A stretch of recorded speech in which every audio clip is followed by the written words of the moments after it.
For my birthday, my wife left a frozen pizza on the counter and sent a congrats text to me.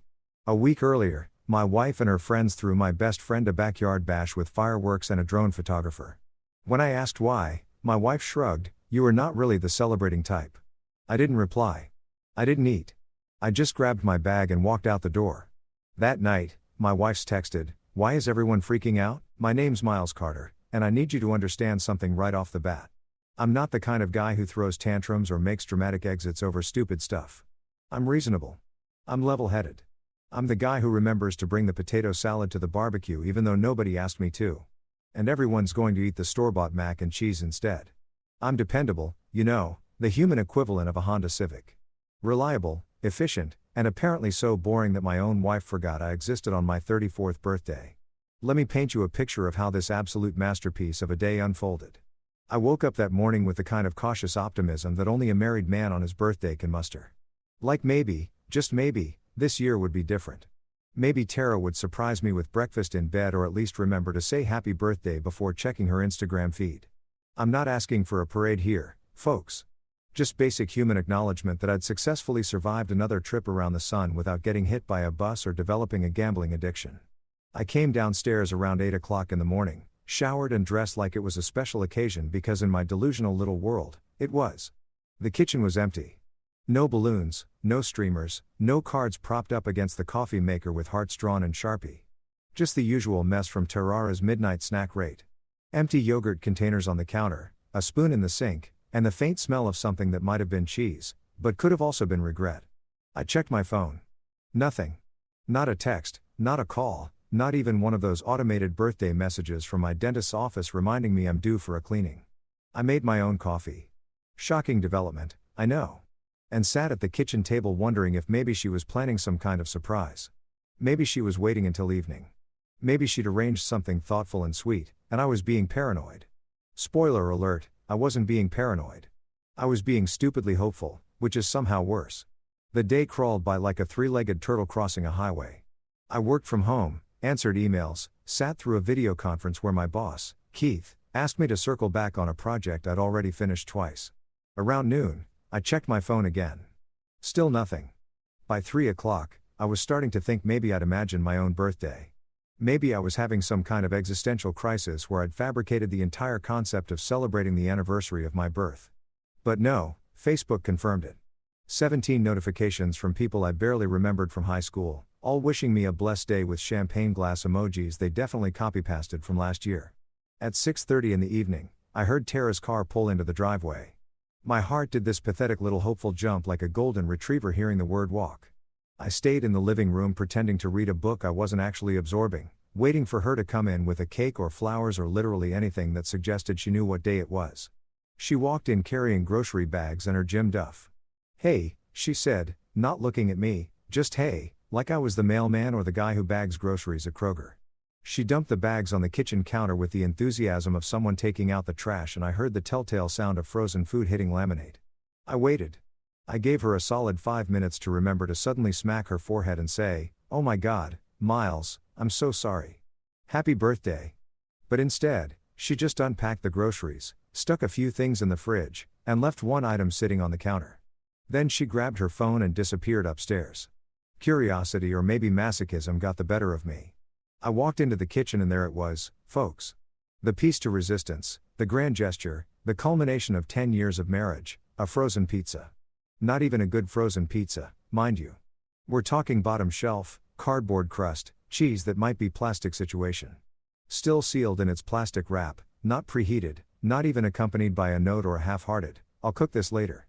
Just sitting there on the counter like an afterthought from a sitcom where the laugh track died of disappointment years ago.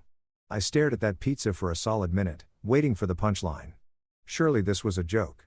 Surely she'd come downstairs any second and say, "Gotcha," and pull out the real surprise. But the only thing that came was a text notification on my phone from Tara, who was literally upstairs. "Congrats, Miles." 2 words, 14 characters, including the comma and period.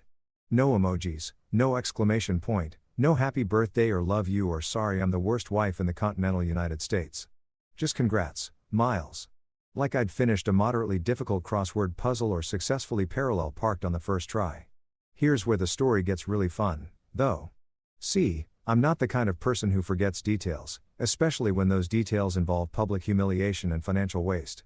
Exactly 1 week earlier, 7 days before my frozen pizza extravaganza, Tara had thrown my best friend Jordan the birthday party of the century. I'm talking backyard extravaganza with a capital E. She'd rented a tent, hired a catering company that served fancy sliders and truffle fries, set up a champagne fountain that looked like it cost more than my car, and my personal favorite detail, hired a drone photographer who nearly decapitated Jordan's cousin, Greg, trying to get the perfect aerial shot of everyone singing happy birthday. I'd helped set up for that party. I'd strung lights. I'd moved furniture. I'd made 3 trips to the liquor store because apparently 1 bottle of top-shelf vodka wasn't enough for 15 people. And when it was all over, Tara had beamed with pride, posting approximately 47 photos on Instagram with captions like "celebrating this amazing human and nothing's too good for the people we love." But when I'd asked her casually, carefully, trying not to sound like a needy child, why my birthday couldn't maybe have a fraction of that energy, she'd looked at me like I'd suggested we sacrifice a goat in the living room. "You're not really the celebrating type, Miles," she'd said, already scrolling through her phone. "You've always been more low-key." "Oh, right. My bad. I forgot that I was supposed to earn affection by providing pyrotechnics and nearly killing people with camera equipment. Silly me for thinking that maybe, just maybe, my own wife might give half a damn about the day I was born." That night, standing in my kitchen staring at that frozen pizza while the house settled into its usual evening silence, something inside me just clicked. Not in an angry way, not even in a sad way. It was more like a switch flipping, a decision making itself without much input from my brain. I walked upstairs, pulled my old duffel bag from the closet, and started packing. Toothbrush, clothes for a few days, laptop, charger, the essentials. Tara didn't even look up from her phone when I zipped the bag. "Going somewhere?" she asked, thumbs still flying across the screen. "Yeah," I said. "Somewhere that doesn't smell like freezer burn and broken promises." I walked out of that house without yelling, without slamming doors, without any of the dramatic flourishes you see in movies.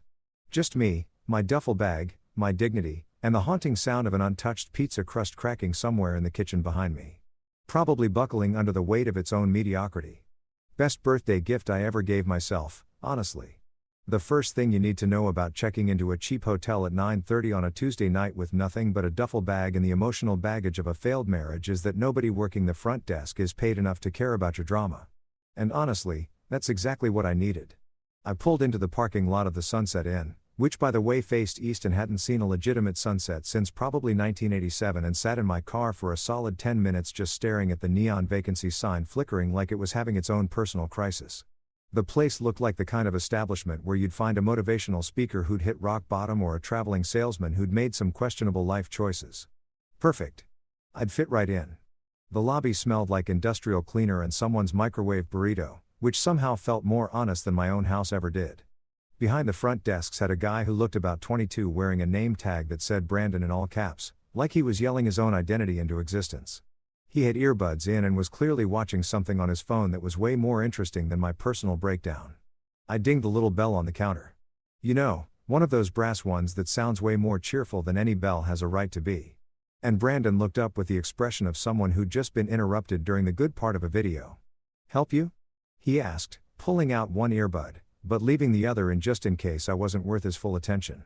"Yeah, I need a room for the night," I said. "Maybe a few nights, actually. Haven't quite worked out the details of my new living situation yet." Brandon started typing on his ancient desktop computer that probably ran on Windows XP and prayers. "King or 2 queens? Just a king is fine. I'm flying solo on this adventure." He nodded like he'd seen this exact scenario play out 100 times before. "Credit card." I handed it over, and while he was processing everything, he glanced up at me with this look that was half curiosity, half pity. "Celebrating something?" he asked. And I couldn't tell if he was being sarcastic or genuinely couldn't read the room. "Yeah," I said, unable to stop myself from smiling. "My emotional independence." Brandon paused, looked at me for a second, then cracked the smallest grin. "Good for you, man. Room 237. Second floor. Take the stairs to your left. Elevator's broken." "Of course it is," I said, grabbing my key card. "Would have been suspicious if everything worked perfectly." "Ice machines on your floor," he added. "Also broken. But there's a vending machine that sometimes accepts dollar bills." "You're really selling this place, Brandon." "Hey, it's $89 a night, and we don't ask questions." That's the whole pitch. Fair enough. I grabbed my duffel bag and headed for the stairs, climbing up to the second floor while trying not to think about how many life decisions had led me to this exact moment. The hallway carpet was that special pattern that hotels use specifically to hide stains.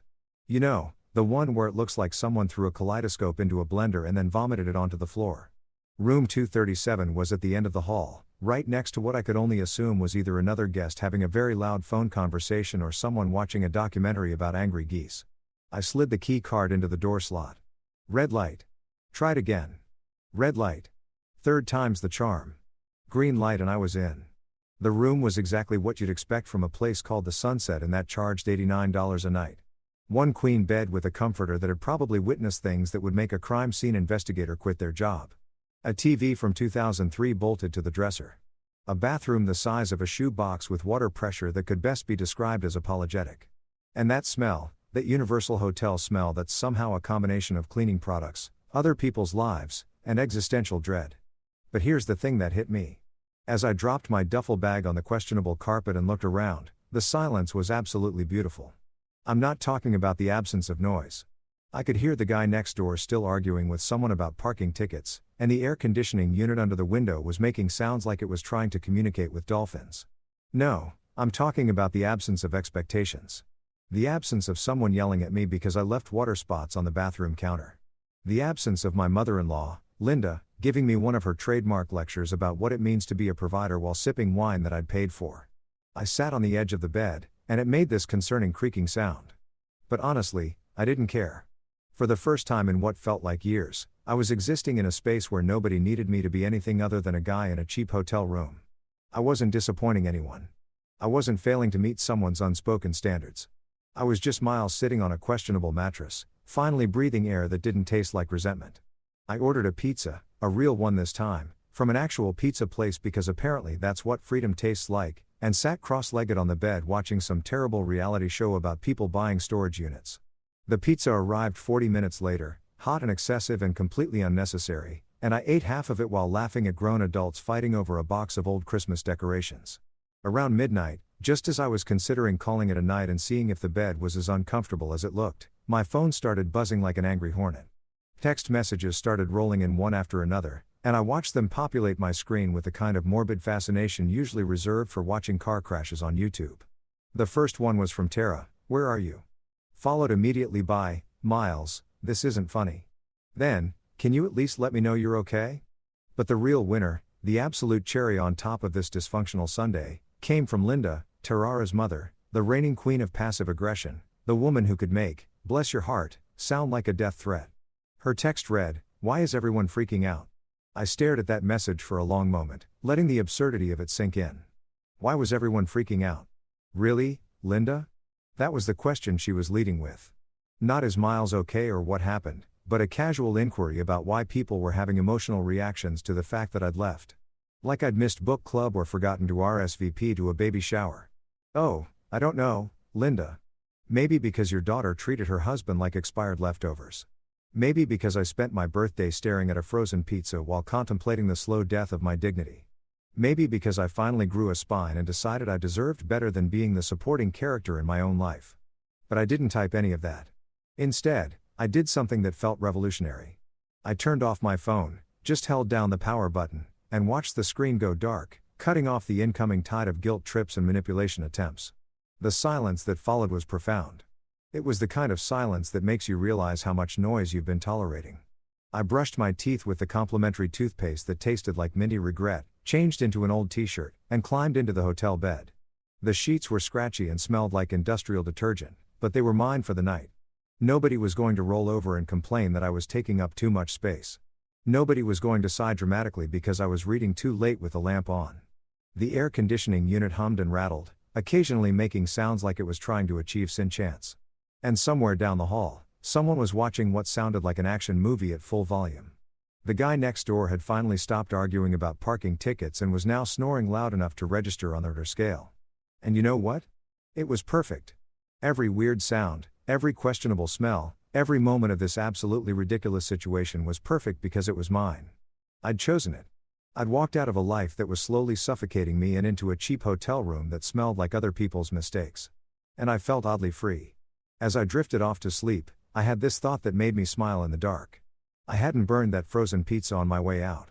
I hadn't thrown a tantrum or broken anything or left a dramatic note. I just left. And somehow that quiet exit felt more powerful than any grand gesture could have been. Tomorrow I'd have to figure out real logistics, where I'd actually stay, what I'd tell people, how I'd navigate this new reality. But tonight I was just a guy in room 237 of the Sunset Inn, falling asleep to the sound of malfunctioning air conditioning and distant action movies, feeling like maybe, just maybe, I'd finally done something right. Waking up in a cheap hotel room is a weird experience, especially when you're not there for a business trip or because you're having an affair with someone named Crystal who works in pharmaceutical sales. I woke up to sunlight streaming through curtains so thin they were basically decorative suggestions. And for about 3 seconds, I forgot where I was. Then reality came crashing back like a hangover. Except instead of tequila regrets, it was life choices. I grabbed my phone off the nightstand, which wobbled like it was one strong breeze away from collapsing, and made the mistake of turning it on. 47. Notifications. 47. My phone literally vibrated in my hand for a solid 30 seconds like it was having a seizure. Messages from Tara, from Linda, from Jordan, from Tara's sister Rebecca, who I hadn't heard from since she asked me to help her move in 2019, and then never said, thank you. Everyone's suddenly very concerned about my whereabouts now that I wasn't around to be conveniently ignored. I ignored all of them and opened my banking app instead because apparently I'm the kind of person who starts their morning with financial anxiety instead of coffee like a normal human being. That's when I saw it. The beautiful, infuriating reality of my situation laid out in neat little rows of automatic payments and monthly subscriptions. Netflix $15.99 per month. In my name, Hulu, $14.99 per month. My credit card, Disney Plus, $10.99 per month. You guessed it, me again. HBO Max, $15.99 per month. Miles Carter, Party of One, paying for everyone's binge-watching habits. The internet bill $89.99 per month. My account, cell phone plan, the family plan with 4 lines, $180 per month. And here's the kicker. One of those lines was for Jordan, my best friend, who apparently had been on my family plan for 2 years because he was between jobs and I was such a good dude about it. Another line was for Linda, because of course, Tara's mother couldn't possibly pay for her own phone service when she had a son-in-law who was just hemorrhaging money anyway. Spotify Premium Family Plan, $16.99 per month. I didn't even use Spotify. I was an Apple Music guy, but Tara insisted we needed Spotify for her workout playlists and her mom's audiobooks and Jordan's podcast subscriptions. The home security system, $49.99 per month. Protecting a house I wasn't even living in anymore. I kept scrolling and the hits just kept coming. The cloud storage subscription, the meal kit delivery service that Tara used exactly twice before deciding cooking was not her vibe. The streaming service for fitness classes that Linda used to watch yoga videos she could have found for free on YouTube. Even the premium account for some recipe app that I'm 90% sure was being used by Jordan's girlfriend to plan her Instagram-worthy brunches. I sat there in that hotel bed staring at my phone doing the mental math. I was spending roughly $450 a month on services that primarily benefited everyone except me. $450. That's a car payment. That's a decent vacation fund. That's a therapy session every week with enough left over for the good coffee. And then, and this is where it gets really beautiful, I realized something that made me laugh out loud in that depressing hotel room. I had all the passwords, every single account, every subscription, every service. They were all in my email, tied to my credit cards, accessible through my phone. I was the gatekeeper to their entire digital existence. And I'd been so busy being the reliable guy that I'd never even thought about what would happen if I just stopped. A plan started forming in my head. And let me tell you, it was the kind of plan that made me feel like a supervillain in the best possible way. Not an evil supervillain, more like a chaotic neutral character who'd finally had enough of being everyone's financial safety net. I wasn't going to cancel everything immediately because that would be rash and impulsive. And despite recent events, I'm still fundamentally a person who thinks things through. No, I was going to give them 3 days, 72 hours, a generous warning period that they wouldn't even know they were getting. In 3 days, I'd start canceling subscriptions one by one, methodically, starting with the least essential and working my way up to the big ones. The streaming services would go first. Goodbye, Netflix, Sonara, HBO Max, then the phone plan. I'd port my number to a new individual plan and let the other 3 lines figure out their own situation. The internet bill would be last because I'm not a complete monster, but it was definitely on the chopping block. I got out of bed, showered in the world's tiniest bathroom with water pressure that felt like someone spitting on me from a distance, and got dressed in yesterday's clothes because I'd packed in a hurry and hadn't really thought about the practicalities of extended hotel living. My reflection in the mirror looked tired, but somehow lighter, like I'd put down a backpack I'd been carrying for so long I'd forgotten it was there. The coffee situation at the Sunset Inn was about what you'd expect from an $89 a night establishment. There was a complimentary breakfast set up in the lobby that consisted of a waffle maker that looked like it had seen combat, some sad-looking fruit in a bowl, and a coffee dispenser that gurgled and hissed like it was summoning demons. I grabbed a styrofoam cup because of course they use styrofoam. Environmental consciousness costs extra, and filled it with coffee that looked like it could strip paint off a car. Brandon was still at the front desk, or maybe he was there again. I couldn't tell if he'd worked an all-night shift or just really loved his job. He looked up from his phone and gave me a nod. Survivor of room 237. How do you sleep? Like someone who finally made a decision, I said. That's weirdly specific, but I respect it. I grabbed a handful of those little creamer cups and a packet of sugar that was probably older than Brandon and walked outside to the parking lot. The morning air was crisp and cool, and the sky was that particular shade of blue that makes you think maybe things aren't completely terrible. I leaned against my car, popped the lid off my terrible coffee, and took a sip. It tasted like burnt dreams and questionable life choices, but it was mine, and I wasn't sharing it with anyone. I pulled out my phone, opened the Notes app, and started making a list. Not a grocery list or a to-do list, but a revenge list. Okay, revenge is a strong word. Let's call it an accountability list. An actions have consequences list. Maybe you should have thought about this before you gave me frozen pizza for my birthday list. Day 1 today, research individual phone plans. Look into month-to-month apartment rentals. Call Maya about that job offer. Drink terrible hotel coffee and feel smug about it. Day 2, port phone number to new plan. Change all passwords. Update billing addresses. Forward mail to somewhere that isn't my old house. Day 3. Cancel Netflix. Cancel Hulu. Cancel Disney Plus. Cancel HBO Max. Cancel Spotify. Remove unauthorized users from family phone plan. Sit back and wait for the chaos. Day 4. Cancel internet. Watch the world burn from a safe distance. I stood there in that hotel parking lot, holding my styrofoam cup of coffee that tasted like someone's abandoned hopes, and raised it in a toast to absolutely no one. To new beginnings, I said out loud, not caring if anyone heard me. And to finally not funding adult children disguised as in-laws. A woman getting into her car 3 spots over gave me a weird look, but I didn't care. Let her think I was having a breakdown. Maybe I was. Or maybe I was having a breakthrough. And the two things look remarkably similar from the outside. If sarcasm burned calories, I'd have been shredded by lunchtime. If pettiness was an Olympic sport, I'd be bringing home gold. But instead, I was just a guy in a hotel parking lot drinking the worst coffee known to mankind, planning the most passive-aggressive exit strategy in the history of modern relationships. I finished my coffee, tossed the cup in the trash. Because unlike some people, I cleaned up my own messes and got back in my car. I had a phone plan to research, an email to send to Maya about that job offer, and a list of subscriptions that were about to learn what unauthorized charges meant. The best part, they had no idea what was coming. They were probably sitting at home right now streaming their shows, scrolling through their phones, completely oblivious to the fact that their digital lifestyle was on a 3-day countdown to obsolescence. I pulled out of the Sunset Inn parking lot with a smile on my face. Headed toward the nearest gas station for better coffee and maybe a breakfast burrito that wouldn't judge my life choices. The radio was playing some pop song about breaking free and finding yourself. And for once, the universe's sense of irony felt appropriate instead of insulting. 3 days. That's all they had left. 3 days of blissful ignorance before reality came knocking.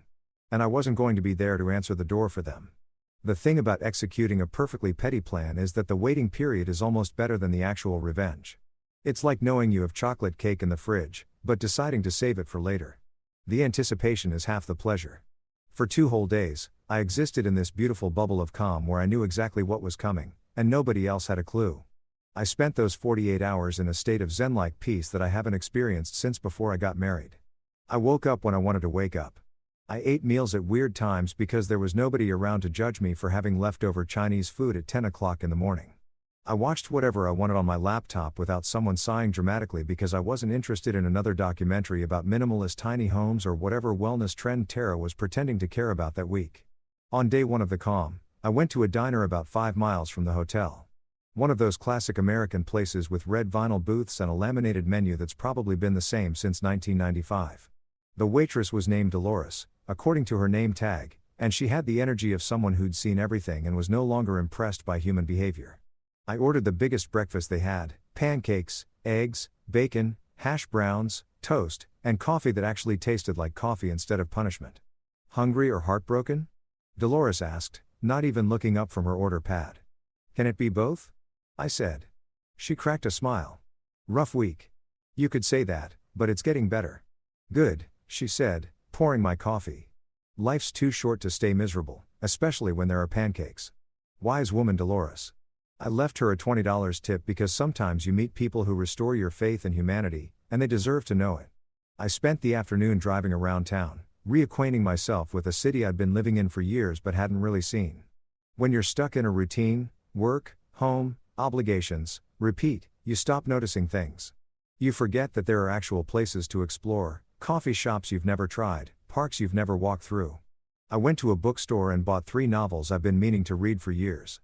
I sat in a park and watched people jog by with their dogs, looking aggressively healthy and happy in that way that usually annoyed me, but somehow didn't today.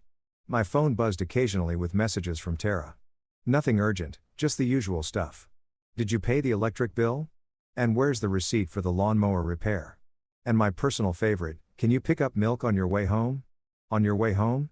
Like I was just running errands and would be back any minute to resume my position as the household's administrative assistant and ATM machine. I didn't respond to any of them. Radio silence. It was remarkable how liberating it felt to just not engage.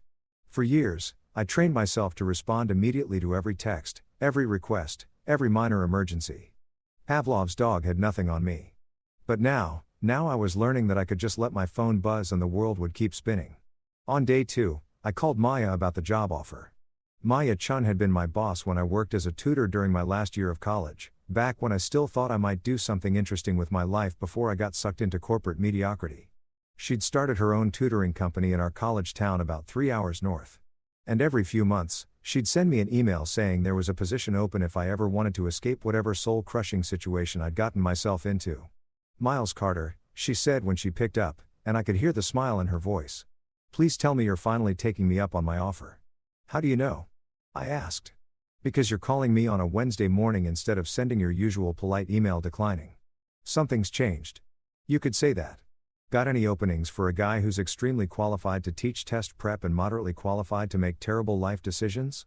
Maya laughed. When can you start? We talked for 45 minutes about logistics, salary, benefits, all the boring adult stuff that somehow felt exciting because it represented an actual escape route. She had an apartment above the office that was vacant, month-to-month rent, fully furnished. It's not fancy, she warned me. Previous tenant was a grad student who thought throw pillows were a personality trait. But it's yours if you want it. I'll take it, I said, not even asking to see pictures. At this point, anywhere that wasn't connected to my old life sounded like paradise. You sure? Don't you want to talk to your wife about relocating? Maya, if I wanted to talk to my wife about things, I wouldn't be planning to move 3 hours away. There was a pause. Fair enough. I'll email you the lease agreement. Welcome back to the team, Miles. After I hung up, I sat in my car in the hotel parking lot and just breathed. I had a job. I had a place to live. I had an actual plan that extended beyond hiding in a cheap hotel and drinking questionable coffee. Things were coming together in a way that felt almost surreal. That evening, I treated myself to a nice dinner at a steakhouse. The kind of place Tara always said was too expensive for a random weeknight, but somehow wasn't too expensive when her friends wanted to celebrate someone's promotion or engagement. I ordered a ribeye, medium rare, with a loaded baked potato and a beer that cost $12 but tasted like victory. The waiter asked if I was celebrating something, and I said, yeah, my upcoming unemployment and divorce. Which made him laugh nervously and back away slowly. Worth it. I went back to the hotel, watched a movie on my laptop, and fell asleep feeling genuinely content. Tomorrow was day 3. Tomorrow, the subscriptions would start dropping like flies. Tomorrow, the chaos would begin, and I'd get to watch it unfold from a safe distance. But then tomorrow came early at 7:43 a.m. I know the exact time because I checked my phone when it started buzzing like an angry hornet trapped in a jar. The text started rolling in and not the gentle, confused texts I'd been expecting. No, these were full-blown panic texts. Tara, hey, did you mess with the Wi-Fi? I smiled. It had begun. I was brushing my teeth when the next one came through. Tara, Miles, seriously, the internet isn't working and I have a Zoom call in 20 minutes. Then 5 minutes later, Miles, my phone just stopped working. Like completely stopped. What did you do? I rinsed my mouth, taking my time, enjoying every second of this. Through the bathroom door, I could hear my phone absolutely losing its mind with notifications. By the time I walked back into the room, there were 17 new messages. 17. It was like Christmas morning. If Christmas morning involved watching your entire family realize they've been financially cut off. Tara had progressed from confused to panicked. Miles, my phone's not working. None of our phones are working. What's happening? Linda had entered the chat. Miles, I don't know what's going on, but my phone service is out and so is Tara's. Is there an outage? Jordan, good old Jordan had sent. Dude, my phone line is dead. Did you forget to pay the bill?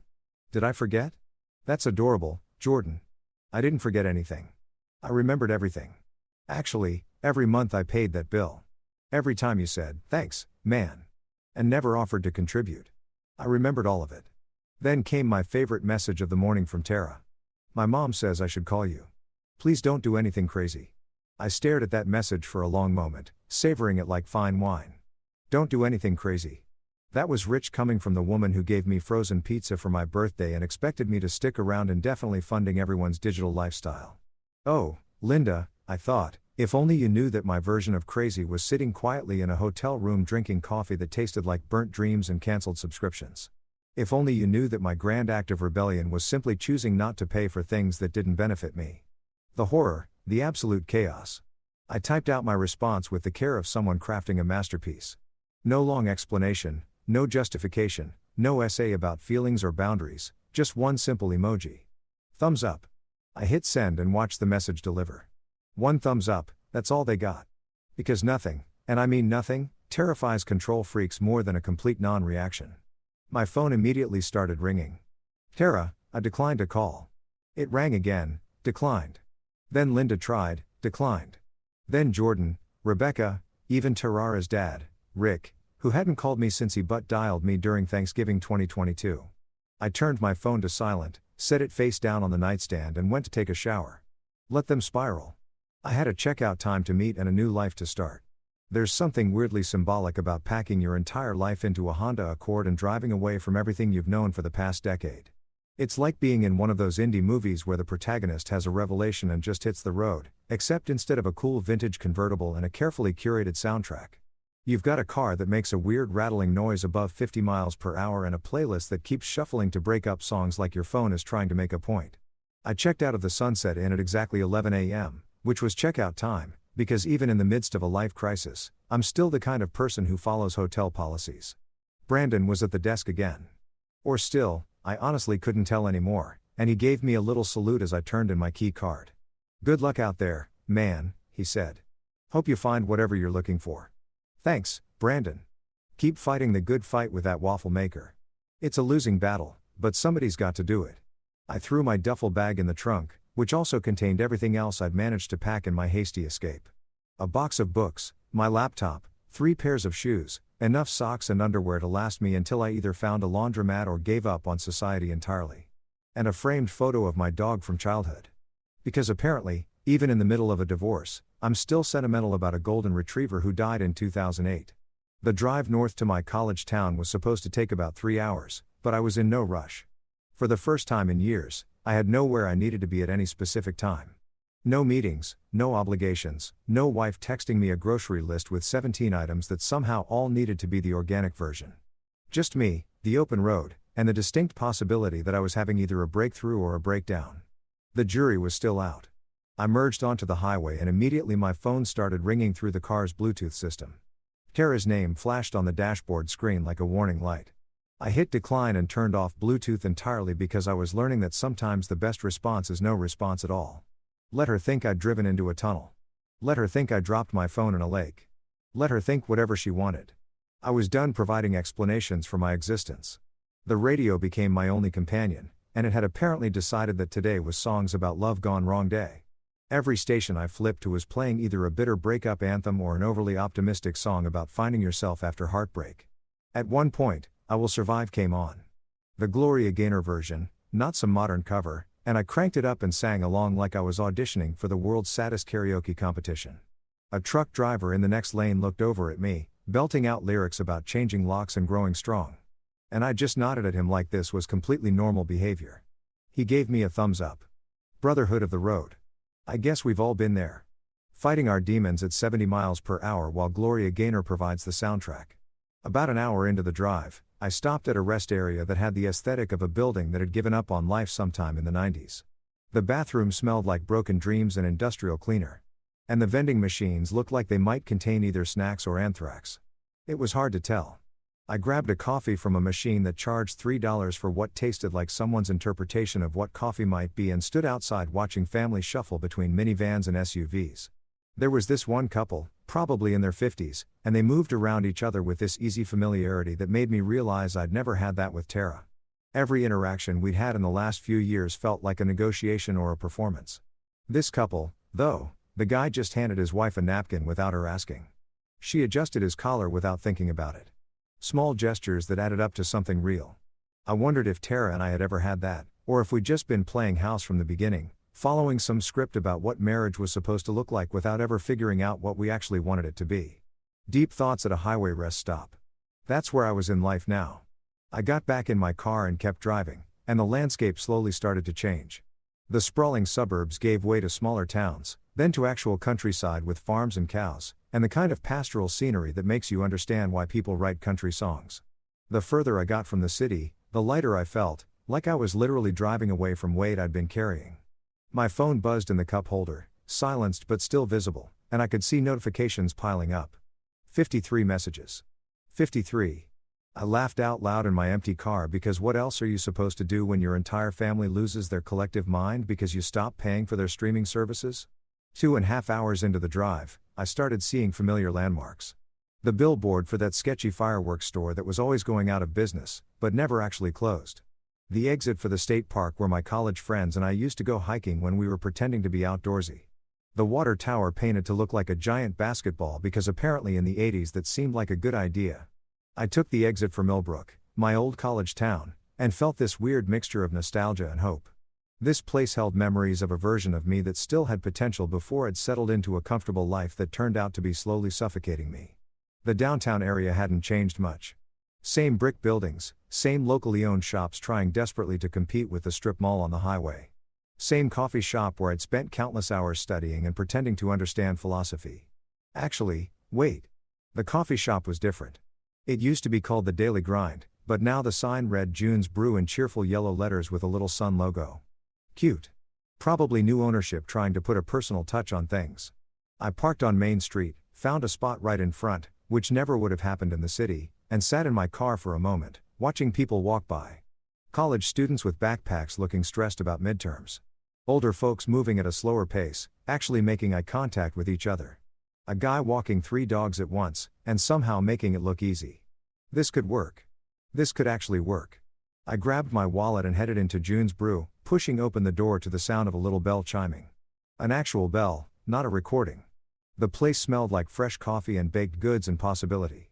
It was warm without being stuffy, busy without being crowded, and had that perfect coffee shop ambience that makes you want to stay for 3 hours with a laptop and pretend you're writing the next great American novel. Behind the counter was a woman about my age with dark hair pulled back in a ponytail and an apron that said, "Powered by coffee and sarcasm." She was steaming milk for someone's latte with the focused concentration of a surgeon performing a delicate operation. When she looked up and saw me standing there, she smiled. And here's the thing that got me. It was a real smile. Not a customer service smile. Not a polite but exhausted smile. An actual genuine reaches your eyes kind of smile that made me realize I hadn't seen one of those directed at me in longer than I cared to admit. "Welcome to June's," she said. "What can I get you?" "Are you June?" I asked, already knowing the answer but needing to confirm that yes. Some people actually name their businesses after themselves and that's adorable. Guilty as charged. Opened this place 6 months ago and immediately regretted the pressure of having my name on everything. She grinned. "If the coffee is bad, it's a personal failure. If it's good, well, at least my ego gets a boost." "I'll take a large latte," I said. "And maybe a boost of optimism if you've got that on the menu." She laughed. A real laugh. The kind that sounds like someone actually found you funny instead of just being polite. Rough day, more like rough decade with a particularly terrible birthday as the grand finale, I said. But I'm told coffee helps. June started making my latte and I watched her work with the kind of casual competence that comes from doing something you actually enjoy. Birthday, huh? Let me guess. Someone forgot. Worse. Someone remembered but thought a frozen pizza still in its plastic wrap counted as a celebration. She stopped mid-pour and looked at me with this expression of genuine horror mixed with amusement. You're joking. I wish I was frozen pizza. Not even preheated. Just sitting on the counter like a sad monument to low expectations. June finished my latte and slid it across the counter and I noticed she'd done one of those fancy leaf designs in the foam. Well, mysterious frozen pizza guy, consider this latte my retroactive birthday present on the house. You don't have to. I insist. Anyone who's been through the great frozen pizza incident of whatever year this happened deserves at least one free coffee. I took the latte and raised it in a toast. To new beginnings and coffee shop owners who restore your faith in humanity. I'll drink to that, she said, raising her own cup. Even though mine's doff because I've already had 4 shots of espresso today, and my heart is staging a rebellion. That laugh. Her laugh was the first genuine sound of joy I'd heard in months. And it felt like maybe, just maybe, I'd made the right decision driving north to start over. Day 3 arrived with all the subtlety of a freight train crashing through a nitroglycerin factory. I woke up in my car.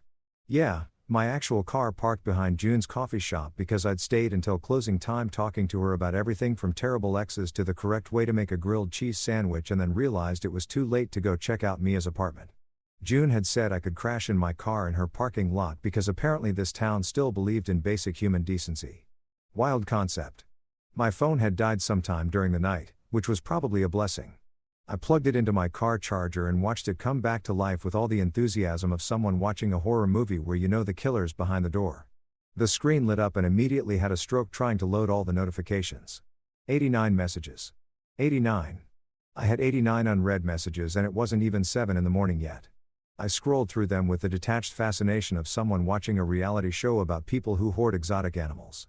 The progression was beautiful, a perfect arc from confusion to panic to anger to desperation. It was like watching the 5 stages of grief, except instead of accepting death, they were accepting the death of their unlimited streaming capabilities. The messages had started around midnight, which tracked. That's when Netflix does its thing where it boots you out and makes you sign back in. Except this time, there was no account to sign back into because I cancelled it at exactly 11:47 p.m. the previous night while eating leftover pad thai in my hotel room. Here at 12:03 a.m. Netflix won't load. Here at 12:15 a.m. seriously, Netflix is broken. Did you change the password? Here at 12:47 a.m. Miles, nothing is working. Not Netflix, not Hulu, nothing. Then Linda entered the chat at 1:23 a.m., which meant she'd been up late binge watching something and got the shock of her entitled life. Linda, Miles, I don't know what's going on with the streaming services, but they're all saying the account is closed. There must be some kind of error. Can you call customer service in the morning? Can I call customer service? That's adorable, Linda. Sure. Let me just call them up and explain that I intentionally canceled everything because your daughter gave me frozen pizza for my birthday and I finally grew a spine. I'm sure they'll fix it right up. The messages continued through the early morning hours. Each one more panicked than the last. It was like watching dominoes fall, except the dominoes were pampered adults realizing they actually had to pay for their own stuff. Jordan, 3:47 a.m. Yo, my phone's completely dead. Like no service at all. What's happening, Rebecca? 4:15 a.m. Miles. Tara called me from a neighbor's phone, crying about the internet being out. What did you do? What did I do? What did I do? I stopped being a human ATM, Rebecca. I stopped funding a lifestyle for people who couldn't even remember my birthday. I stopped setting myself on fire to keep everyone else warm. That's what I did. But my absolute favorite, the crown jewel of this entire message thread came from Rick, Tarara's father, who hadn't spoken to me directly since Christmas 2023 when he cornered me by the eggnog and gave me a 20-minute lecture about providing for family while I stood there wondering if it was socially acceptable to fake a heart attack to escape a conversation. Rick, 6:42 a.m. A real man doesn't abandon his family. I stared at that message for a solid minute, letting it sink in. A real man doesn't abandon his family. This coming from the guy who went on a fishing trip during his daughter's college graduation because he needed to clear his head. This coming from Mr. I'll just put it on Miles's tab at every family dinner. This coming from someone who genuinely believed that masculinity was measured by how much emotional and financial abuse you could tolerate while maintaining a smile. I typed out about 17 different responses in my head, each one more scathing than the last. I wanted to explain to Rick that a real man knows his worth. That a real man doesn't let people treat him like a convenience store that's open 24 hours for their emergencies. That a real man can recognize when he's being used and actually do something about it instead of just complaining about kids these days and their entitlement while being the most entitled person in the room. But you know what? I actually sent nothing. Absolutely nothing. Because the thing about people like Rick is that they don't actually want a conversation. They want validation. They want you to engage so they can feel important and wise and like they've made some kind of point. And the most powerful thing you can do to someone who's trying to manipulate you through guilt is just not play the game. I did, however, screenshot his message and sent it to Maya with the caption, "My father-in-law's thoughts on masculinity." Also, he's been on my phone plan for 2 years without contributing a dime. Maya responded within minutes. "I've known you for an hour, and I already know you're more of a man than this dude. Want me to send him a strongly worded email about emotional intelligence?" God, I love Maya. The messages kept coming as I sat in my car, watching the sunrise paint the sky in shades of pink and orange that seemed way too cheerful for the chaos unfolding in my phone. It was like being inside the eye of a hurricane, watching the destruction from a safe distance while maintaining perfect calm. Tara had moved from anger to negotiation, which was a predictable stage. "Tara, 7:03 a.m. Miles, I know you're mad, but this is affecting everyone. Can we at least talk about the phone plan? My mom needs her phone for work. Linda didn't work. Linda was retired and spent her days watching home improvement shows and texting unsolicited advice to people who didn't ask for it. But sure, let's pretend her phone was essential for her non-existent career." Then Jordan chimed in with what might be the most Jordan message ever sent. "Jordan, 7:21 a.m. bro, she's saying you hacked the Wi-Fi. I told her that's not how Wi-Fi works, but she's convinced you did something technical and malicious. Also, can you turn my phone back on? I have a date tonight." I had to laugh at that one. I actually laughed out loud in my car, probably looking like a crazy person to anyone passing by. Jordan's girlfriend, his date, needed to call him about their plans, and somehow this was my emergency to solve. The same Jordan who'd been on my phone plan since 2023 and had literally never once offered to contribute. The same Jordan who got fireworks and champagne fountains for his birthday while I got freezer burn disappointment. "No, Jordan. No, you can't have your phone back. Go buy a prepaid phone at a gas station like the rest of US peasants did before family plans were invented. Experience the joy of limited minutes and paying your own way. Build some character." I scrolled further and found a message from Tarara's work friend, Melissa, who I'd met exactly twice and who apparently felt qualified to weigh in on my personal life. "Melissa, 7:44 a.m. Miles, I don't know what's going on between you and Tara, but punishing her like this is really immature. You're acting like a child. Punishing her. That's the word they kept using. Punishing. Like choosing not to pay for someone else's luxuries was some kind of vindictive attack instead of just normal boundaries that functioning adults should have." I wanted to respond to Melissa with a detailed breakdown of exactly how much money I'd spent over the years funding everyone else's comfort while my own needs were treated as optional. I wanted to calculate the exact dollar amount of frozen pizza versus Jordan's birthday party and send her a spreadsheet. I wanted to explain that sometimes punishment is just consequences wearing a different outfit. But again, I didn't respond because Melissa didn't actually matter. Her opinion was worth exactly as much as she'd contributed to my phone bill. Nothing. The final message that made me actually put my phone down and take a deep breath came from Linda at 8:02 a.m. Linda, I raised my daughter to be a good wife. This is breaking her heart. I hope you're proud of yourself. And there it was. The ultimate guilt trip. The nuclear option. The think of how this affects my daughter card. As if I hadn't spent 10 years thinking about exactly that while my own feelings were treated like they were optional features nobody ordered. I looked at that message sitting in my car behind a coffee shop in a town I'd fled to for a fresh start and I realized something profound. I actually was kind of proud of myself. Proud that I'd finally drawn a line. Proud that I'd stopped accepting crumbs and calling it a meal. Proud that when faced with the choice between maintaining peace and maintaining my dignity, I'd chosen myself for once. I turned my phone face down, grabbed my toiletry bag, and headed into June's coffee shop. She was just unlocking the front door, probably wondering why there was some random guy sitting in his car in her parking lot at 8 o'clock in the morning. "Morning," she said, not even looking surprised. "Rough night." "You could say that. Any chance you know where a guy can find a shower and maybe some industrial strength coffee?" She grinned. "Gym's 2 blocks down. They do day passes and the industrial coffee that I can help with right now." "You're a lifesaver, June." "Nah," she said, flipping the lights on inside the shop. Just someone who recognizes a fellow survivor when she sees one. Saturday morning arrived with the kind of peaceful quiet that makes you think maybe the universe has decided to give you a break. I'd moved into Maya's apartment above the tutoring office 2 days earlier, and I was still in that honeymoon phase with the place where even the creaky floorboards seemed charming instead of annoying. The apartment was exactly as advertised, small, fully furnished by someone who thought throw pillows could solve any decorating problem, and absolutely perfect for a guy who needed to start over with minimal baggage. I'd spent Friday night setting up my laptop, organizing my clothes in the tiny closet, and enjoying the revolutionary concept of living in a space where nobody yelled at me for leaving a coffee mug on the counter. The previous tenant, some grad student named Bethany, according to the passive-aggressive notes she'd left about which light switches controlled which outlets, had left behind approximately 47 decorative pillows, a collection of succulents in various states of death, and a shower curtain with inspirational quotes that I'd immediately replaced with a plain blue one because I didn't need Dream Big staring at me while I shampooed. I woke up around 8, made coffee in the little single-serve maker that looked like it had been purchased during the Obama administration, and was contemplating whether I had the energy to walk to June's shop for a real breakfast when I heard footsteps on the stairs leading up to my apartment. Heavy, determined footsteps, the kind of footsteps that meant someone had driven 3 hours with a mission.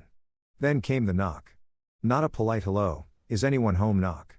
This was a we need to talk and I'm not leaving until we do knock. The kind of knock that makes your stomach drop even when you've been expecting it. I looked through the peephole, which was so old it made everything look like a fisheye lens from a 90s music video.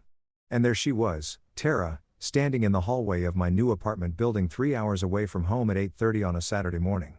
And here's the detail that I will remember for the rest of my life.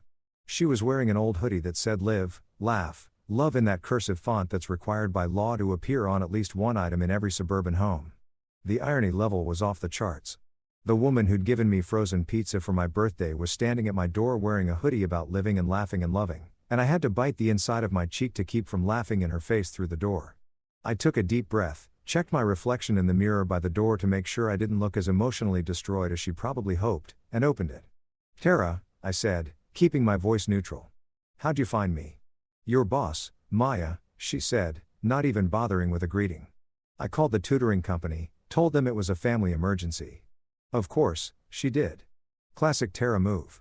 Manipulate the situation, make herself the victim, get what she wants through whatever means necessary. I made a mental note to talk to Maya about establishing some boundaries with my personal information. It's not an emergency, I said. Everything's fine. I'm fine. Are you? She looked past me into the apartment, taking in the throw pillows and dead succulents and the general aesthetic of persons starting over in their mid-30s. This is what you left me for? This place? I didn't leave you for a place, Tara. I left you because you treated me like an appliance that you occasionally remembered to maintain. Her eyes got that shiny look they always got when she was about to deploy tears as a tactical weapon. You're really going to do this over a pizza? And there it was. The reduction of 10 years of slow emotional erosion into one frozen pizza. Like that was the entire problem. Like I'd thrown away a marriage because of a grocery store purchase. No, I said, and I felt this weird calm settle over me. Over 10 years of being the side character in my own life story. The pizza was just the moment I realized I'd been edited out of the narrative entirely. What are you even talking about? She crossed her arms, defensive now. I've always supported you. I've always been there. You threw Jordan a party with fireworks and a champagne fountain. You gave me a frozen pizza still in the wrapper. And when I asked you why, you said I wasn't the celebrating type. I leaned against the doorframe, blocking her view into my new life. But the real issue isn't the pizza, Tara. It's that you genuinely don't see the problem. She wiped at her eyes, smearing mascara that she'd clearly applied in the car. You've always been so dramatic, Miles. Always making everything into some big emotional production. I actually laughed at that. Couldn't help it. The absurdity was too perfect, and you've always been so. I paused, searching for the right word. Undercooked. What does that even mean? It means you're like that pizza half finished. All potential, no follow-through. You talk about love and partnership and building a life together, but when it comes time to actually show up, you're still frozen in the package. Her face went through several expressions: confusion, hurt, anger before landing on determination. Fine. You want to talk about showing up? Let's talk about how you abandoned your family. How you canceled everything without even talking to me first. How you left my mother without phone service. How you're being completely selfish and childish. Your mother is 63 years old and perfectly capable of paying for her own phone. She's family. Miles, that's what family does. We help each other. Helping is reciprocal. Tara, what you're describing is me being an ATM while everyone else makes withdrawals and never deposits. She shifted tactics and I could see it happening in real time. The softening of her posture, the slight head tilt, the voice that went from accusatory to pleading. What about Jordan? He needs his phone for work. His girlfriend needs to call him about brunch plans. You're affecting other people's lives. I had to process that for a second. Jordan's girlfriend needs to call him about brunch. Yes. That's the emergency you're presenting to me right now. Brunch coordination. Don't be like that. You know what I mean? I really don't, Tara. Because what I'm hearing is that Jordan, a 34-year-old man with a college degree and a job, can't figure out how to get his own phone plan.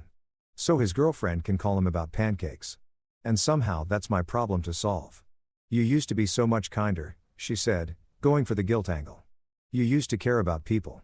I still care about people. I just don't care about being used anymore. There's a difference. We stood there in the doorway. This woman I'd been married to for 10 years, and I realized I was looking at a stranger. Or maybe I was finally seeing her clearly for the first time. Either way, whatever connection we'd had or thought we'd had was gone. It had probably been gone for years, and we'd both just been too comfortable or too scared to acknowledge it. Is this really what you want? She asked, her voice small now to throw away everything we built. What did we build, Tara? Honestly, what did we build? Because from where I'm standing, I built a lot of things. I built a stable income that funded everyone else's lifestyle. I built patience for your family's endless demands. I built a tolerance for being treated like I didn't matter. But what did we build together? She didn't have an answer for that. Just stood there in her live laugh hoodie, looking lost and confused like someone had suddenly changed the rules of a game. She thought she was winning. I'm not trying to be cruel, I said, and I meant it. But I'm also not going to set myself on fire to keep everyone else warm anymore. You want the phone plan back on? Pay for it yourself. You want streaming services? Subscribe to them.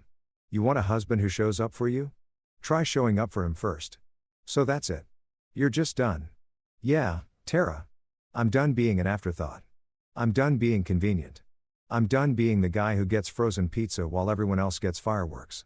I could see her gearing up for another argument, another guilt trip, another manipulation tactic from the playbook she'd been using for years. But I didn't have the energy for it anymore. More importantly, I didn't have the obligation. I need to get ready for work, I said, which wasn't true. It was Saturday and I didn't start at the tutoring center until Monday. But she didn't need to know that. Drive safe going back. And then I did something that felt both incredibly simple and incredibly powerful. I closed the door. Not a slam, not an angry bang that would give her ammunition for the story she'd tell about how cruel and dramatic I was being. Just a slow, deliberate, polite closing of the door. I heard her stand there for a minute, probably debating whether to knock again. Then footsteps retreating down the stairs, the sound of the building's front door opening and closing, a car engine starting in the parking lot below. I walked to the window and watched her drive away in the SUV that I'd helped pay off 2 years earlier. She sat in the driver's seat for a solid 5 minutes before pulling out, probably texting people about what a terrible person I was. Probably calling Linda to report on the failed mission. I felt nothing, no regret, no sadness, no triumph, just a quiet sense of relief that this chapter was finally definitively closed. Revenge, but make it classy. I grabbed my keys and headed down to June's coffee shop. I needed a real breakfast and maybe some conversation with someone who actually seemed to enjoy my company. Living in a small town after spending a decade in the suburbs is like switching from a loud rock concert to a library. The silence is so profound you start hearing things you forgot existed, like birds and your own thoughts and the sound of your neighbor Mrs. Patterson walking her corgi past your window every morning at exactly 7:15 while singing what I can only assume are show tunes from the 1960s. A week had passed since Tara showed up at my door in her ironic hoodie and I'd settled into a routine that felt suspiciously like peace. Wake up. Coffee at June's. Work at the tutoring center helping high school kids understand SAT prep and why Shakespeare still mattered. More coffee at June's. Home to my apartment full of throw pillows, sleep, repeat. It was simple and boring and absolutely perfect. Maya had been incredible about the whole situation. She didn't cry, didn't ask invasive questions, just gave me space to exist, and occasionally dropped off containers of homemade soup because apparently that's what normal, emotionally healthy people do for each other. Who knew? I was sitting in my apartment on a Tuesday afternoon grading practice essays from a student who thought Romeo and Juliet was about two kids who made bad choices because of poor parental supervision when my phone rang. Maya, That was weird. She usually just texted unless it was something important. Hey, I answered. What's up? So, Maya said, and I could hear the barely contained laughter in her voice. I just got the most interesting phone call. Define interesting. Your mother-in-law called the tutoring center trying to track you down. I sat up straight, nearly knocking over my coffee. Linda called you?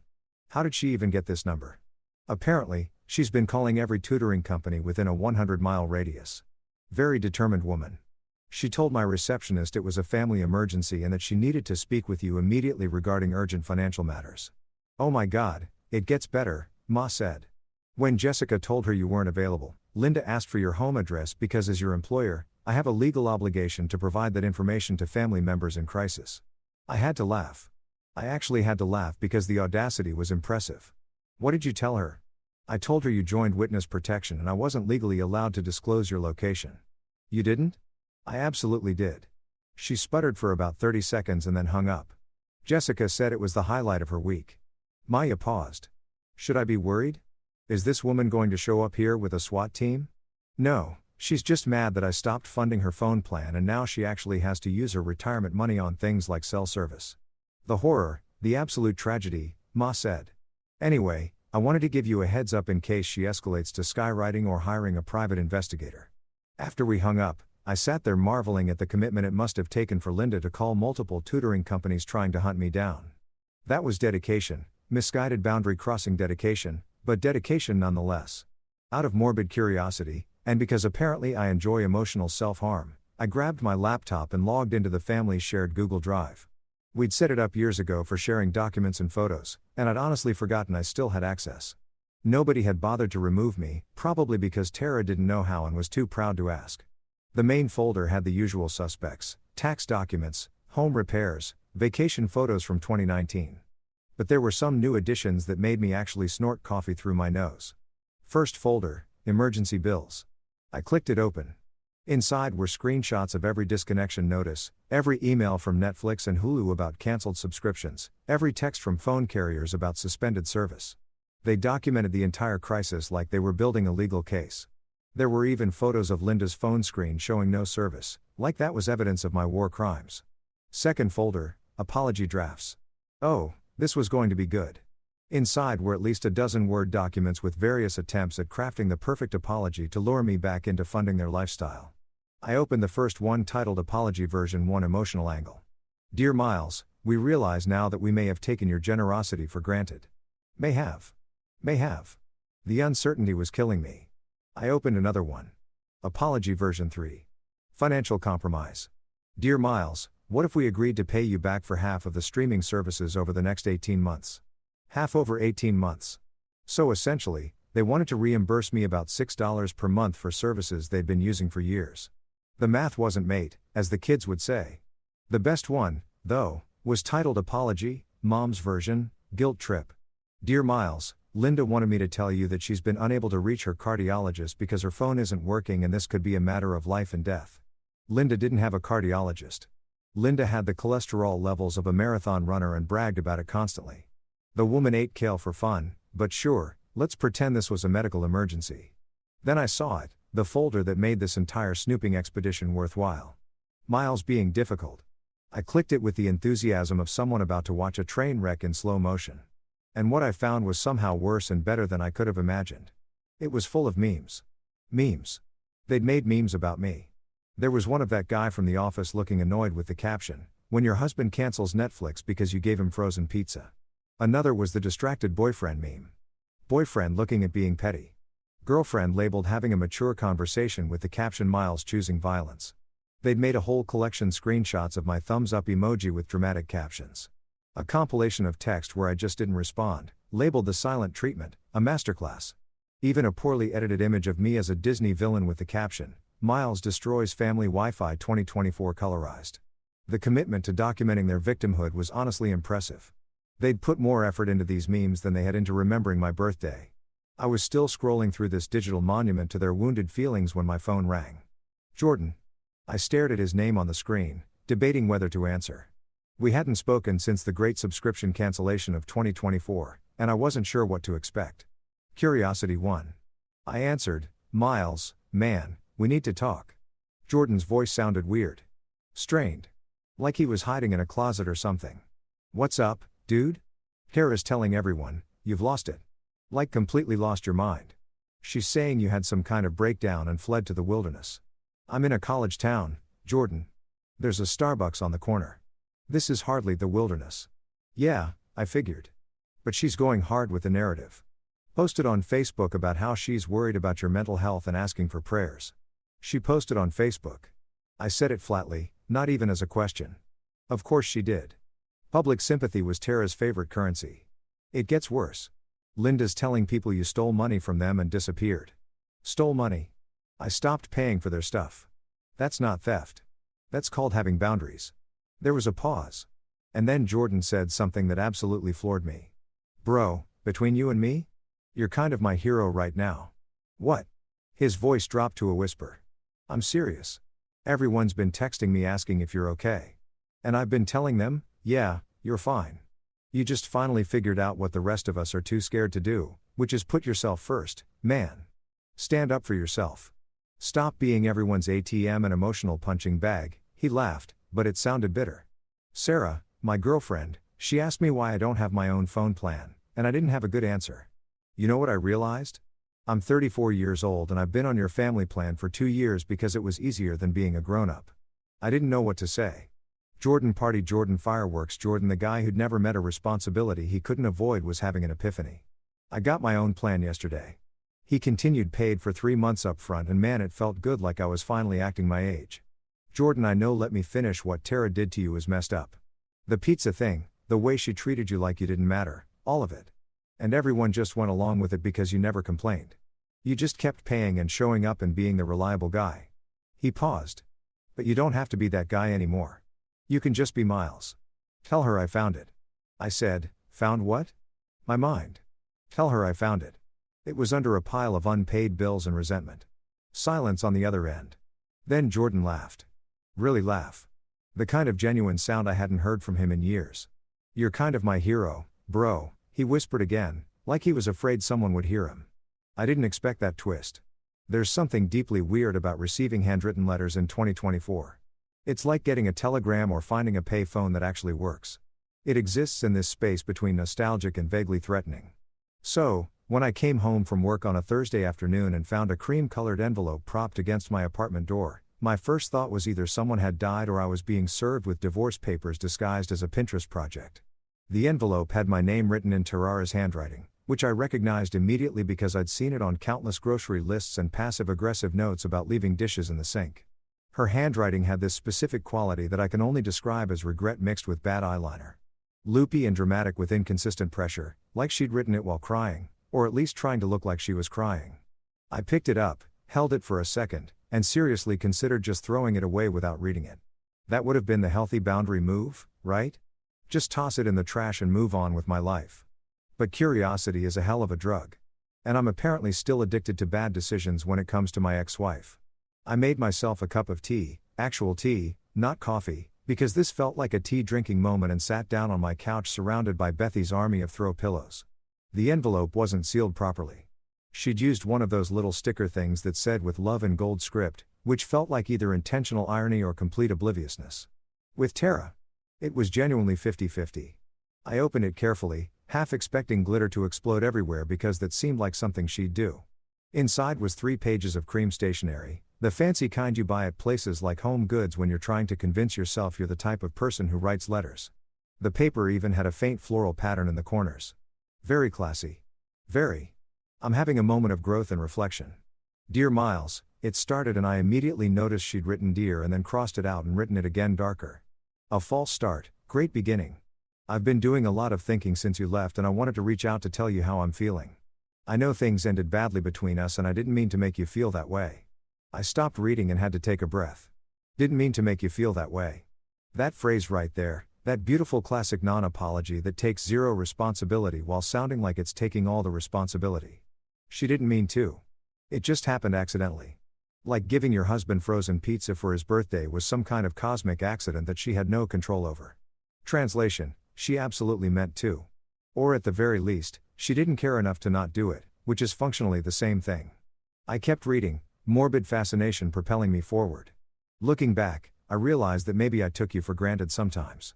You were always so reliable, so steady, and I think I started to see that as just who you were instead of recognizing all the effort you were putting in. You made everything look so easy that I forgot it was work. Okay, that was almost self-aware. Almost. Except it was still framed as I forgot instead of I chose not to acknowledge. Like my contributions to our life together were so seamless and invisible that she just couldn't help but overlook them. Poor Tara, victim of my competence. The letter continued for another page and a half, and it was fascinating in the way watching a car crash in slow motion is fascinating. She talked about how hard the last few weeks had been for her, noticed the focus on her, and how she'd been really struggling without me there to handle things. She mentioned that her mom had been so stressed about the phone situation, and that Jordan had been really inconvenienced by having to get his own plan. Not once did she mention my birthday. Not once did she acknowledge that maybe, just maybe, the frozen pizza incident was emblematic of a larger pattern of behavior. Nope. This was all about how my absence was affecting everyone else. But then on page 3, she wrote something that made me actually laugh out loud in my apartment, probably concerning Mrs. Patterson next door, who was already suspicious of me. I think part of the problem was that you were always so independent. You never really needed me for anything, and that made it hard to know how to show up for you.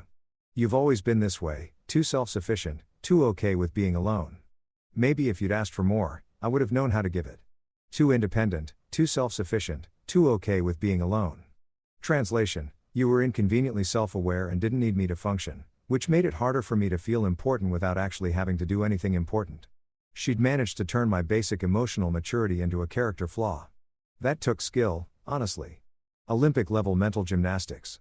She'd stuck the landing on that rationalization. The letter ended with, "I hope you're doing okay wherever you are. I miss you even though I know things can't go back to how they were. Maybe someday we can be friends. Tara, maybe someday we can be friends." The universal closing line of people who want to feel better about themselves without actually changing anything. Sure, Tara. Maybe someday when I've undergone a full lobotomy and forgotten what boundaries are, we can grab coffee and pretend you didn't spend a decade treating me like a houseplant that occasionally needed watering. I folded the letter carefully, put it back in its envelope, and walked over to my dresser. I opened the bottom drawer, the one where I'd been throwing random stuff I didn't know what to do with, and tucked the letter inside. Not to keep it forever, not to frame it as some kind of trophy, just to remind myself why peace tastes better than pizza, why a quiet apartment full of someone else's throw pillows was better than a house full of people who didn't see me. Physical evidence that I'd made the right choice. My phone buzzed. Text from June. Made too many muffins. Again, come save me from myself. I smiled. Over the past 2 weeks, June had developed this habit of accidentally making extra muffins and texting me to come get them. Yesterday it was blueberry. Tuesday was chocolate chip. Today, according to her follow-up text, was lemon poppy seed.